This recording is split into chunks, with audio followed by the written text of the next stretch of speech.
उबैदा अस्सलमानी जो हजरत अली रजी अल्लाह ताला अन्हु के शागिर्द हैं, उनका बयान है कि मुसलमान औरतें सरों के ऊपर से चादरें इस तरह ओढ़ा करती थीं कि आंखों के सिवा कुछ जाहिर न होता था,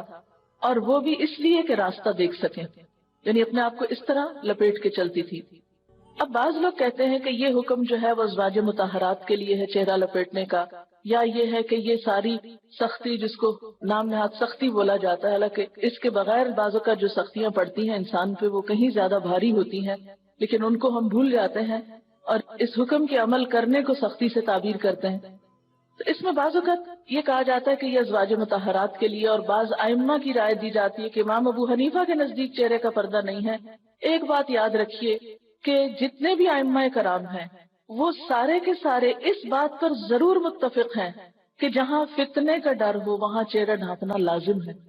और जहाँ फितना न हो, तो जैसे हजरत आयशा की रिवायत है कि हम खोल लेते थे, फिर कोई आ जाता था तो हम ढांक लेते थे, कि मसलन आप अगर गाड़ी में बैठे हुए हैं तो रुख्सत और होगी,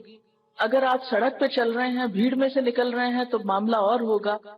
तो टाइम टू टाइम उसमें कमी बेशी थोड़ी बहुत हो सकती है, लेकिन ये नहीं कि किसी इमाम ने वाजे ये कहा हो कि नहीं है ही नहीं, ये नहीं कहा गया। यानी जितने भी ये जो चार आइम्मा हैं, इनमें से अगर इमाम अबू हनीफा ने ये कहा है तो उन्होंने भी ये कहा है कि जहाँ फितना ना हो, जहाँ खराबी का अंदेशा ना हो, जहाँ औरत अपने आप को महफूज समझे, लेकिन जहाँ फितना हो और जहाँ मुश्किलात हो, वहां पर किसी ने भी ये नहीं कहा कि वो अपने आप को खोले।